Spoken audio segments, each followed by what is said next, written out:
早上好，大家好. Good morning. 안녕히 주무셨습니까?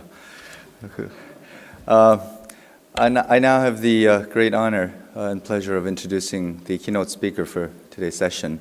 It's none other than Dr. Han Seung-ju. He is the foremost, one of the foremost public intellectuals, but also one of the true elders of the Korean intellectual world as well as the diplomatic corps. Dr. Han Seung-ju had a long and distinguished career as a professor of international relations at Korea University. He was our foreign minister during the first years of the first North Korean nuclear crisis. He was our ambassador to the United States. And he's been the former president of the Seoul Forum for International Affairs, among many others. He was also, for a period, acting president of Korea University. And was also the chairman of the East Asia Vision Group. So the list goes on. And it's always a great pleasure. And I always look forward to listening to Dr. Han Seung-ju's words on. So please join me in welcoming Dr. Han Seung-ju to the podium.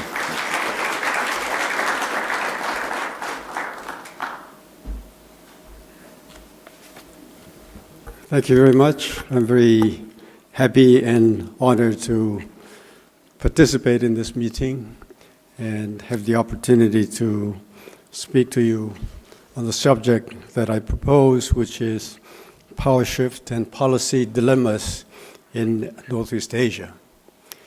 To speak to this audience, which consists of some old friends of mine and colleagues and other experts in the subject, is like in Western language preaching to the choir, and in Asian language probably explaining Mencius to Confucius, or is it the other way around?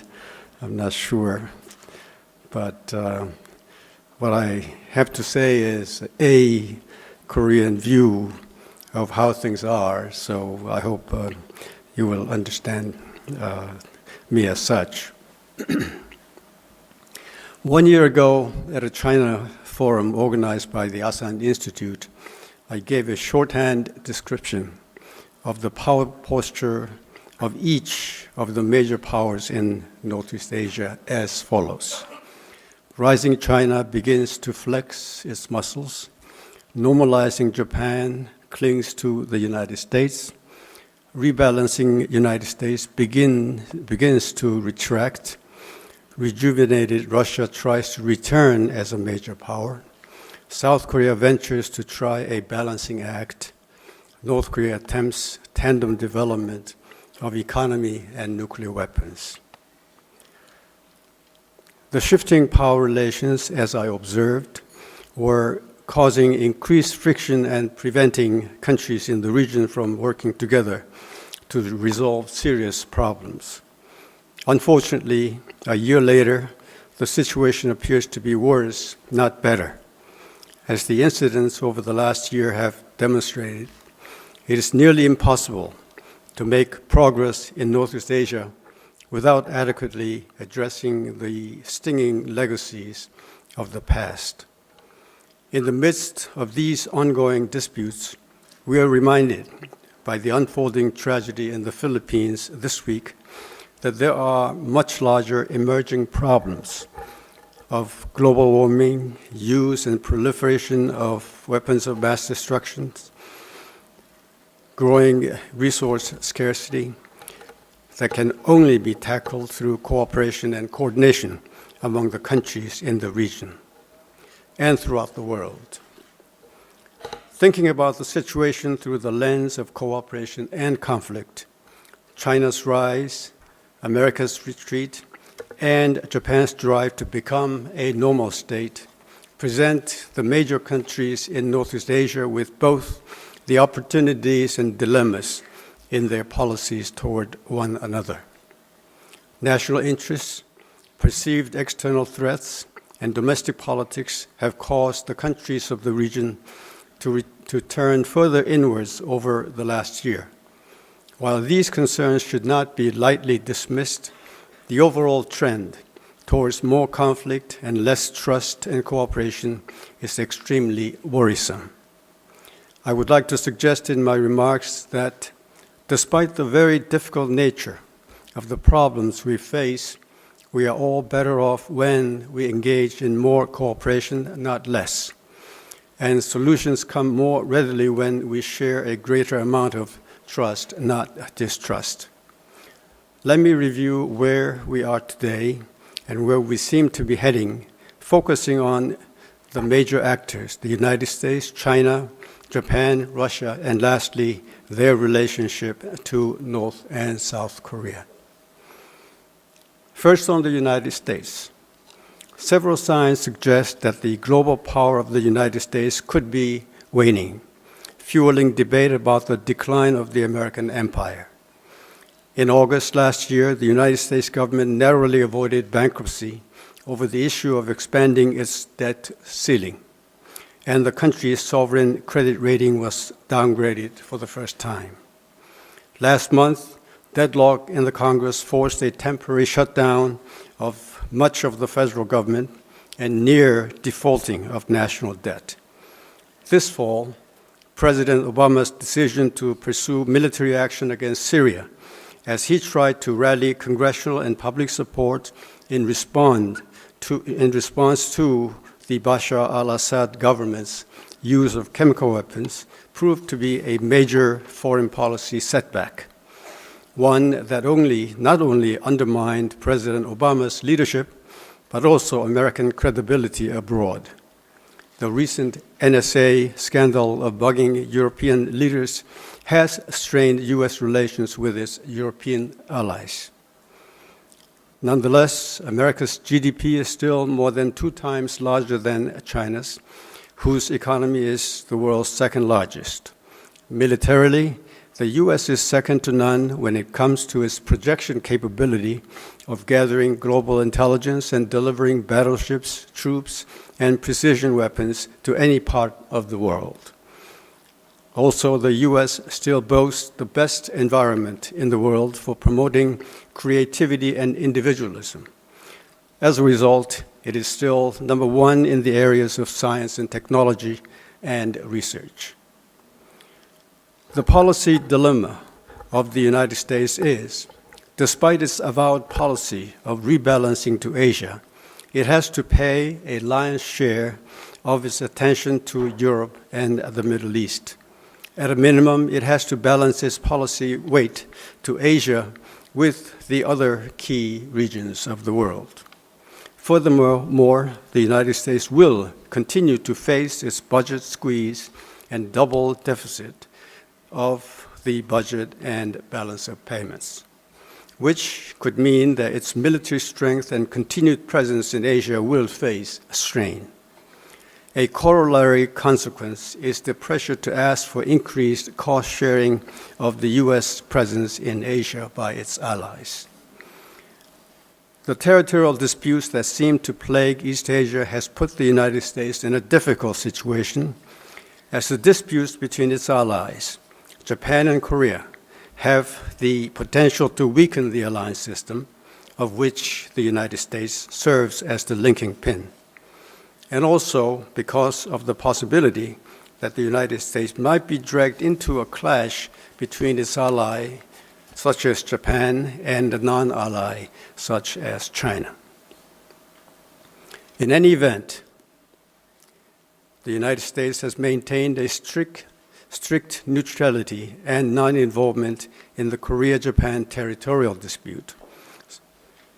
But supporting Japan in its normal state drive and supporting Korea, if obliquely, on the history issue. On the North Korean nuclear issue, the United States is fatigued by the problem and disappointed that the North Korean regime has not shown a clear sign of sincerity and commitment to denuclearize itself. The United States would also like to see the major burden of dealing with the North Korean nuclear weapons to be taken on by the countries which are most directly threatened by them, that is, China and South Korea. But North Korean nuclear weapons and missile technology and capability are advancing fast enough to threaten U.S. territories directly, and in the absence of a viable alternative, the United States may seriously reconsider or consider adjusting its conditions for returning to the six-party talks. In fact, some former senior officials, such as Robert Gallucci and Stephen Bosworth, have recently urged the United States to just do that. Next, on China. In Asia, the rise of Asia is understood as synonymous with the rise of China, although it is true that other countries in Asia, such as India, Indonesia, and South Korea, are on the rise as well. China overtook Japan in GDP 3 years ago and is likely to pass the United States in less than 10 to 20 years' time, the projection time getting shorter every time. There's debate in Asia and elsewhere about whether China's rise poses more of a threat or an opportunity to other countries in Asia and the rest of the world, or whether China is a revisionist or status quo power, and whether China's rise is constructive or destructive for the regional and global order. On the question of China being a revisionist power or a status quo power, track records and assessments vary. Some regard it as a revisionist power, pointing to its disagreements with the United States and Western Europe in IMF and G2, G20, and dissatisfaction with territorial disposition in the post-World War II era. Others regard China as a status quo stakeholder, pointing out that China is interdependent with the United States and the West in financial and trade matters. On the question of whether China's rise is disruptive or constructive to the regional and global order, I think there are elements of both. Clearly, China's rise cannot happen without changing the existing order. The question is whether the change takes place in if the change takes place is a rather smooth, peaceful, and constructive way or not. It will also depend on how the other countries, so the so-called status quo powers in particular, respond to China's rise and how China manages and handles its rising power. There are two issue areas where China has an important role to play to assure peace and stability in the region. One is the North Korean nuclear issue, and the other, the rise of nationalism and territorial disputes. I will only touch on the subject very briefly. China has taken up the dual role of cushioning North Korea from international condemnation and restraining North Korea from further provocations. China has to make a decision as to whether it wishes to tolerate North Korea to continue to develop, possess, and expand nuclear arsenal, and for how long. Clearly, a North Korea armed with nuclear weapons is not in China's own interest. Even though China seems to have, in recent months, increased its pressure on North Korea to resume the six-party talks, there's scant indication that China has made a decision to go all out to put a lid on North Korea's nuclear weapons development, much less completely denuclearize North Korea. It makes other countries wonder what China's game plan is regarding the North Korean nuclear weapons. The failure to devise a policy and formula that will lead to North Korea's complete denuclearization could likely prove to be a serious problem and danger to China in the years to come. China has a crucial role to play in this regard, as it is the only country which can make a material difference in North Korea's behavior and policy. From my own experience, I can tell you that China has played a very constructive role in dealing with the North Korean nuclear issue. But in coordination with the rest of the six-party talks countries, China should do its best and utmost to denuclearize North Korea, as a North Korea with nuclear weapons is a direct threat to China itself and could lead to arms race in the area, including further proliferation of nuclear weapons. Regarding nationalism and territorial disputes, China's major policy dilemma is when to start flexing its muscles. Deng Xiaoping's 20-character strategy says, and I quote, "Be good at maintaining a low profile, never claim leadership, hide our capabilities and bide out time, choose the right time, actively do it if something must be done." I'll try this. 道广扬为，抓王司机，有所作为. China has to decide when is the right time and what is the something that must be done. At the moment, China seems to be having difficulty in finding the right mix between hiding its capabilities and bidding out time on the one hand, and actively displaying and exercising its newly won power. With its proposal for a community of common destiny, fate, in recent meeting in Beijing here, it seems to me that China is on the Dao Guang Yang Wei phase back again, but it has been going back and forth. A related dilemma for China is to choose between nationalism and a revisionist stance on the one hand, and internationalism and a status quo stance on the other. During the past decade, China has been urged, particularly by the United States, to act as a responsible stakeholder. In fact, China has benefited greatly from the existing international economic and trade system. Being dependent on the world market and interdependent with the United States in financial matters, China can ill afford to seek a radical change in global economic order or do anything that would wreak havoc on global economy. China must decide how to peacefully manage, if not resolve, its territorial disputes with surrounding countries while being extremely careful and cognizant of the U.S. presence in the region. Third, about Japan.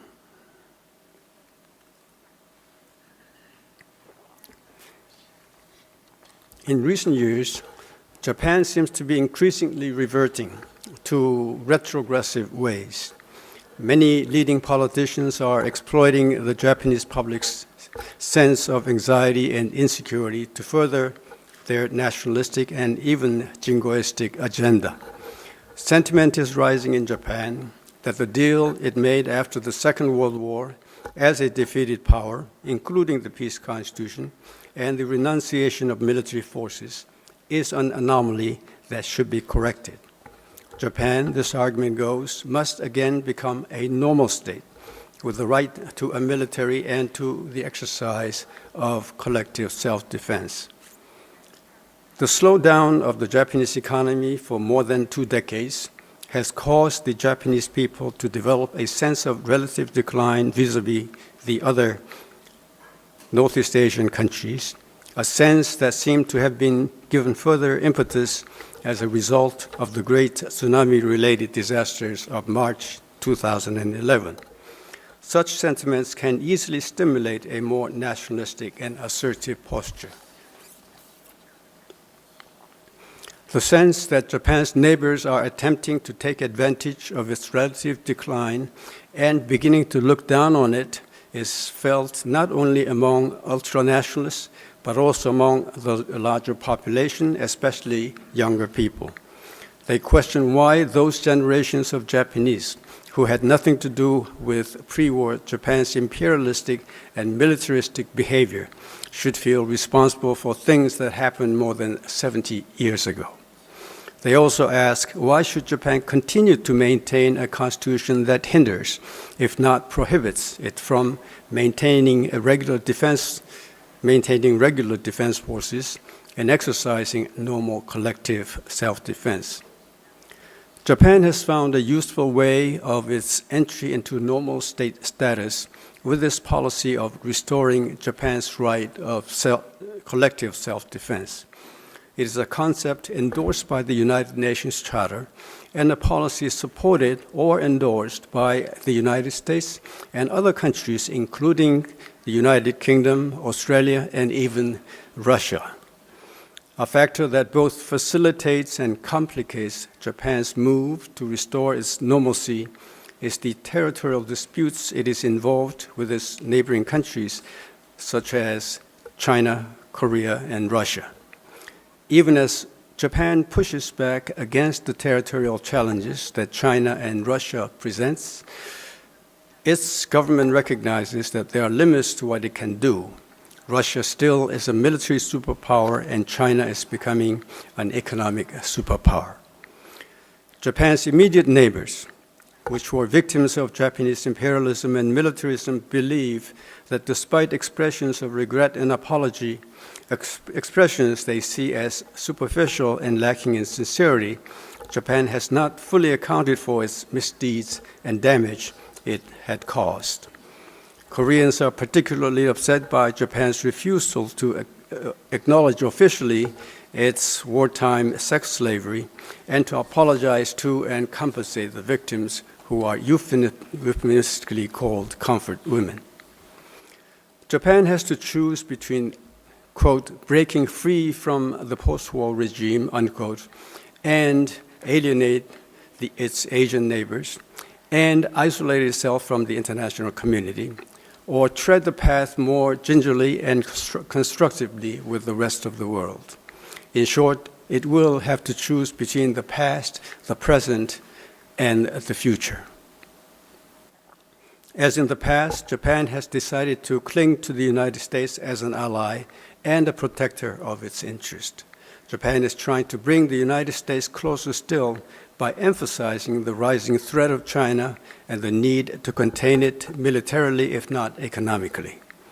However, there are limits to which alliance with the United States can compensate for Japan's lost standing in the eyes of the neighbors.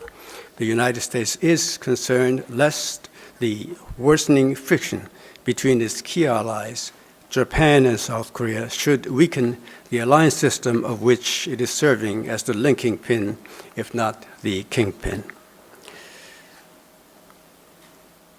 Next, on Russia. Russia does intend to return to Northeast Asia as a major power and participant, but not so much as a rival to the United States or China, but as a balancer between what are the de facto G2 powers, that is, the United States and China. While it cooperates with China on a selected basis in such issue areas as Syria and Iran, and through international groups such as BRICS and SCO, Russia remains wary of the rapid rise and growing military power of China. Russia welcomes U.S. rebalancing to Asia policy as it helps to check China and divert some of the strategic weapons, such as missile defense, from Europe to Asia. On the Korean Peninsula, Russian interest is predominantly economic, trying to sell energy, develop the Russian Far East, and building infrastructure, including railroads, gas pipeline, and ports.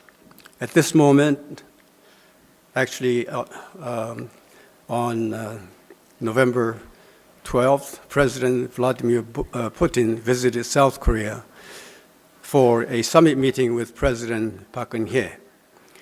They discussed such practical issues as reinvigorating FTA negotiation, building railways and roads across Siberia and their linkages to the Korean Peninsula, modernization of the ports in northeastern North Korea, development of North Pole routes, ports and in the Russian Far East, and construction of gas pipelines from Siberia to the Korean Peninsula and beyond. On the North Korean nuclear issue, Russia generally has played a useful role trying to induce denuclearization of the entire Korean Peninsula and joining the sanctions resolutions of the United Nations Security Council when North Korea violations occur. But Russia also wishes to maintain a degree of leverage vis-à-vis North Korea and thus keep some distance from the US, Japan, South Korea trio on how much pressure should be put on North Korea. Russia's policy dilemma is partly economic and partly geopolitical. The falling price and demand of energy is placing strain on Russia's plan to revive and lift up the Russian economy. So does a series of domestic obstacles, including corruption, poor state of rule of law, and political closeness. With regard to China, Russia has to maintain the appearance of camaraderie while working with the United States and others in checking and balancing China. With Japan, it has to ward off the demand for the return of 4 northern islands. In dealing with North Korea, Russia tries to keep pressure to denuclearize while maintaining influence there. All these political objectives will require a careful strategy and the ability to balance what appears to be conflicting interests. Next, on North Korea. North Korea, over the past 2 years, since the death of Kim Jong-il on December 17, 2011, has exhibited a zigzagging policy behavior, oscillating between hardline and softline stances. Is this the result of a considered strategic plan or loss of direction by the leadership? The indications are that rather than a carefully thought-out strategy, it probably reflects the unsettled power structure under the successor Kim Jong-un, who has to rely on the coalition of more economy and pragmatically minded, party-oriented, and family-based civilian supporters on the one hand, and more hardline, military-oriented, and xenophobic military leaders. For example, North Korea's bellicose stance of early 2013 with nuclear threats to the United States and provocations to South Korea, and the closing of the Kaesong industrial complex was probably attributable to the influence of the hardline military leaders. The mellower stance taken by North Korea since August 2013 could be attributable to reassertion of the influence of the more pragmatic cohorts of Kim Jong-un. In addition, the restraining influence of China certainly has played a critical role. In any case, North Korea should be made to understand, and most probably will realize, that their avowed goal of tandem or parallel development of the economy and nuclear weapons is not an achievable goal. If, as a young man, presumably 30 years old, Kim Jong-un needs a long-range perspective, he will need to do something about the economy and make a decision in its favor. For this, he will need a sense of security that only 2 countries, the United States and China, can provide. Even after that, of course, making the stark choices will require Kim Jong-un's realization of its necessity and its ability to persuade his own supporters, particularly in the military. The 2 major powers, together with other concerned countries in the 6-party talks, will have to help Kim Jong-un with these tasks. Finally, on South Korea.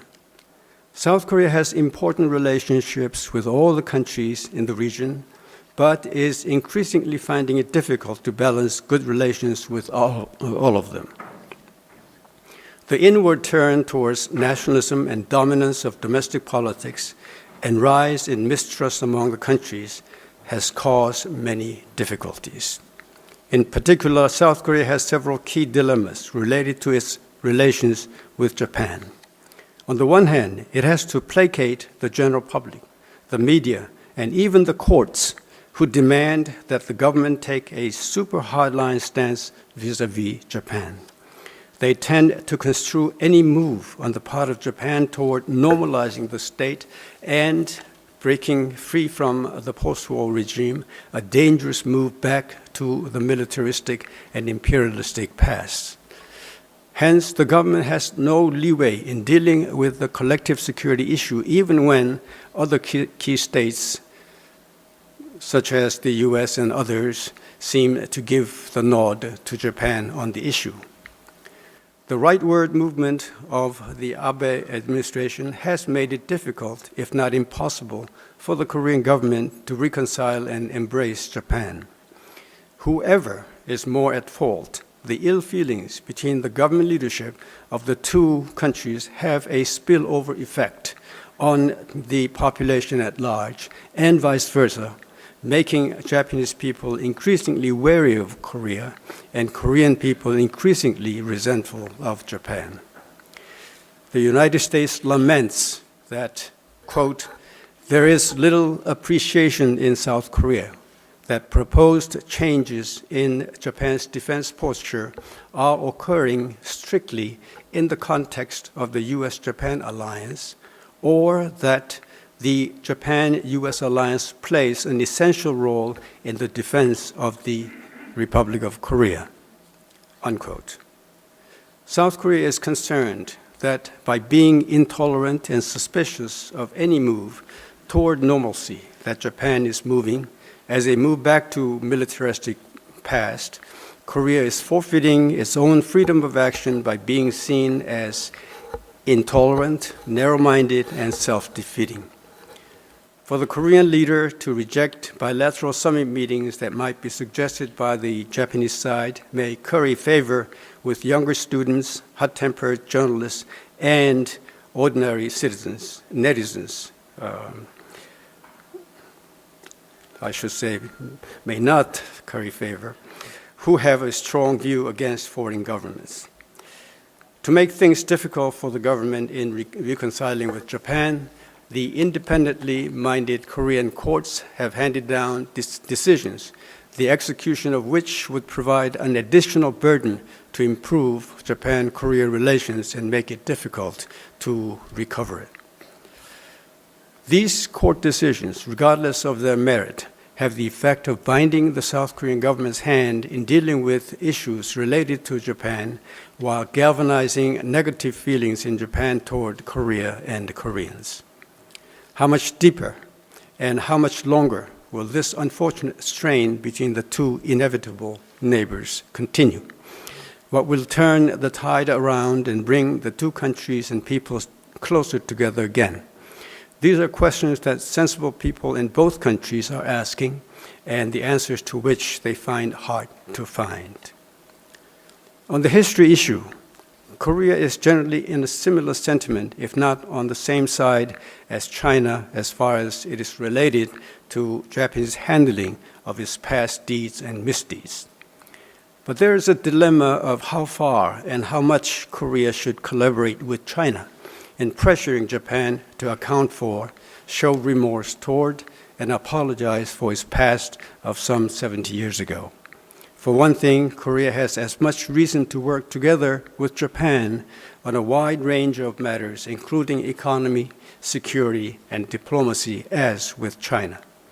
Secondly, the appearance of an overt and excessive collusion with China vis-à-vis Japan would result in further negative and strong reaction from Japan and consternation by other allied and friendly countries, such as the United States. The choice for South Korea is to be circumspect in forming a united front with China vis-à-vis Japan. South Korea's other policy dilemma relates to its position between China, the rising power, and the United States, the status quo power. South Korea has a formal alliance with the United States, having concluded a mutual defense treaty 60 years ago in 1953. With China, it has a relationship of strategic cooperative relationship, presumably meaning that the two countries would cooperate on strategic matters, including third country and region relationships. With the United States, South Korea is trying to make the alliance more comprehensive, which means alliance beyond defense, including economy, values, culture, and diplomacy. But for South Korea, China is also the largest trading partner with a trade volume that is by far larger than with the United States and Japan combined. Chinese involvement and cooperation are indispensable in resolving and dealing with the North Korean nuclear issue. While maintaining the closest cooperation with the United States, South Korea can ill afford to infringe on what China considers its core interests. The result is on some of the major issues and decisions, for example, weapons systems, such as missile defense, economic agreements, such as Trans-Pacific Partnership, and political positions on such issues as human rights, South Korea has to take Chinese position and interest into consideration. South Korea is often in a delicate situation, having to deal with two superpowers which have both common and conflicting interests. As it is being pulled in many different directions, South Korea faces an incredible amount of pressure to balance between all three major powers, the United States, China, and Japan. It is also facing a major dilemma in how to balance between the past, the present, and the future. But in the case of Korea, given the limits of its geopolitical position as a middle power, in the end, it may find that the only real choice it has is cooperation and peaceful resolution of disputes through balance and compromise. In conclusion, let me say the description of policy choices and dilemmas of the major actors in Northeast Asia so far has not been such an optimistic one. Over the last year, the outlook in Northeast Asia has grown bleaker, not brighter. However, that does not leave us without any hopes of an improved situation. There are hopes and prospects that situation will improve in U.S.-China relations, Japan's relations with its neighbors, and resolving the North Korean nuclear problem, the one overwhelming issue that can only be resolved through the involvement of all stakeholders. As mentioned earlier, this is one problem that is larger than all of us and requires cooperation to succeed. If we fail, the consequences will be disastrous, not just for our generation, but generations to come. Thank you very much.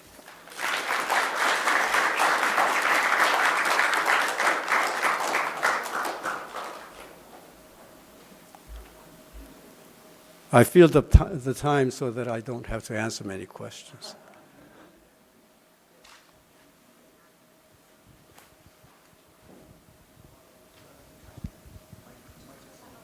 Dr. Pollack.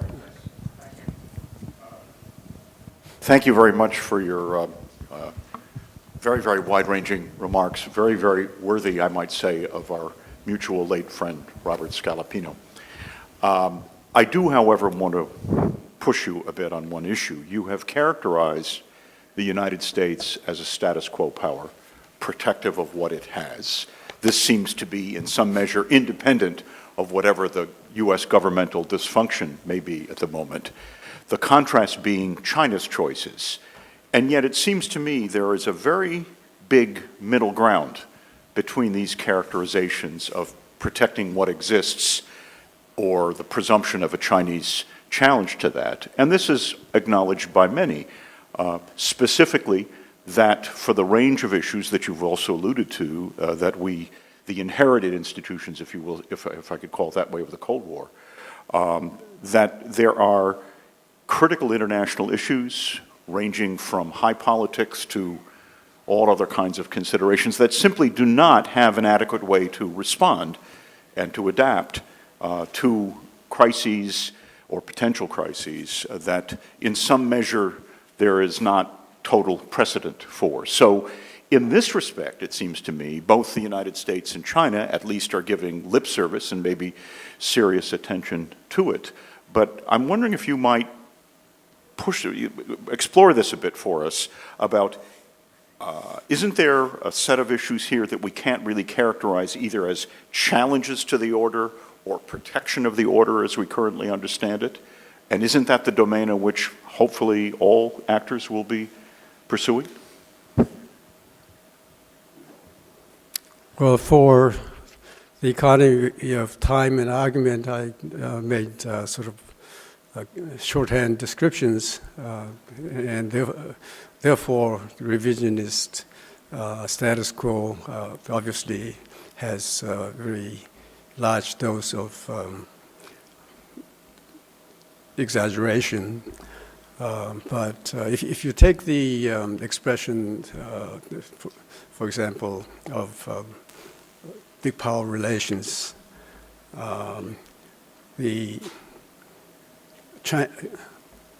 China is in a position to advocate new big power relations. The United States is now put to a position of considering and yet to respond in any serious way to that proposal. And precisely because China wants to change the existing big power relations, and the U.S. is not sure whether it should be changed and how it should be changed. So if you would accept it, we'll leave a longer discussion afterwards, and I'll answer. My answer will stop there. One more question, please. Sir. Thank you, Mr. Minister, for a really comprehensive and candid assessment and your views. My question is very simple. Having heard your description of the dilemmas that South Korea faces, I'm confused where South Korea is trying to go.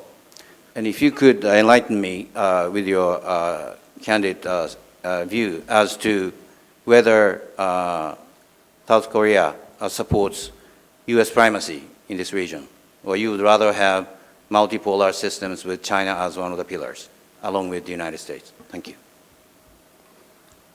Well, let me first say that the choice is not as stark as your question implies, that is accepting or not accepting the supremacy of the United States. And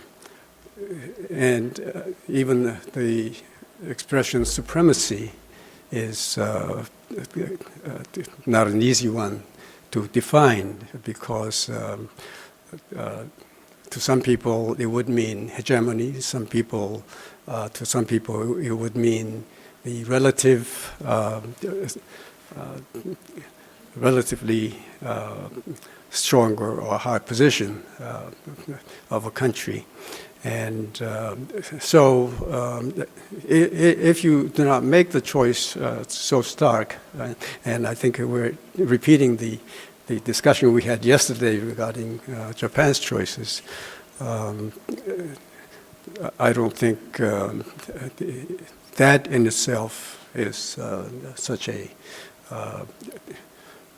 difficult choice. The key point is, as one of the presenters yesterday stated, whether China will accept the alliance system, especially between South Korea and the United States, as also being advantageous to China as well, or not. And I certainly think, and Korea would like to like China to accept that it is in the interest not only of Korea and the United States, but also China as well. I would think it's important that we don't make the choices so stark. Thank you. We will take one last question from the lady at the back. Please identify yourself with your name and your affiliation. Thank you, Professor Han. My name is Dong Xiangrong from Chinese Academy of Social Science.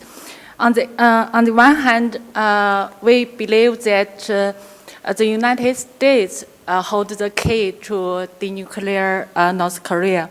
On the other hand, I also agree with you that China can play some constructive role. My question is that from your perspective, why China is not so willing to use its leverage on North Korea? Is China afraid of losing North Korea or the collapse or something what? Thank you.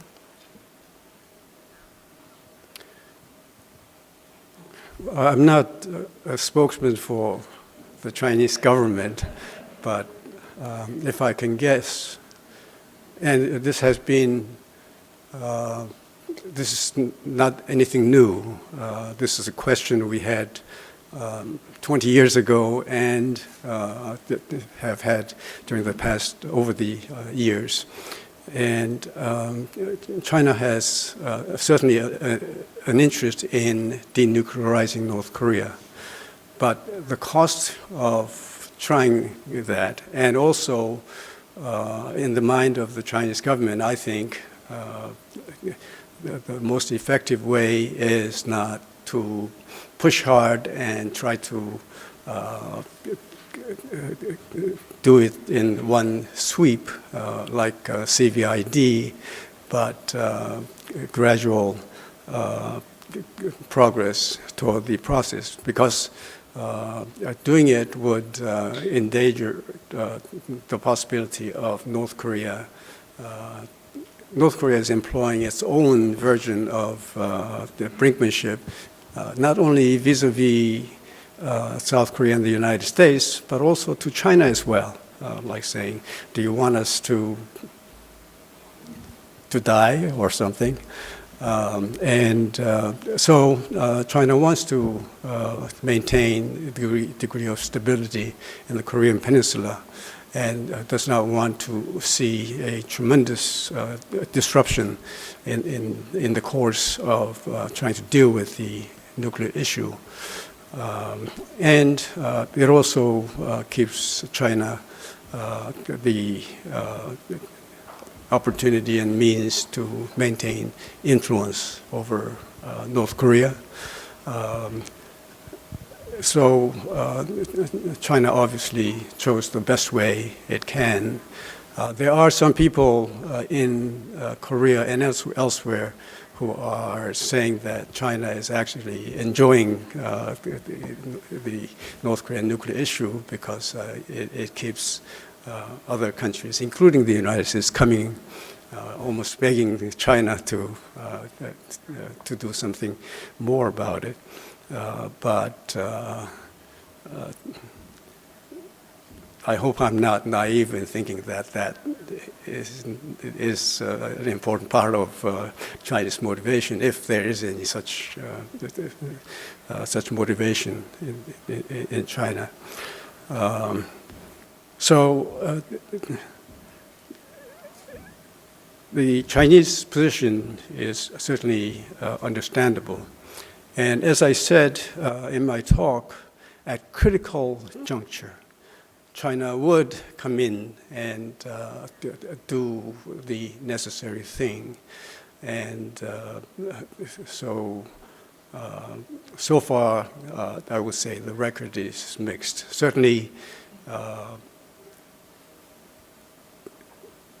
the United States, South Korea, Japan would like to see China do more and shift its policy in a more fundamental way than it has done so far. But that there are several understandable reasons why China is pursuing this particular course. Thank you very much, Dr. Han Seung-ju. Please join me in thanking him again with a warm round of applause. Thank you.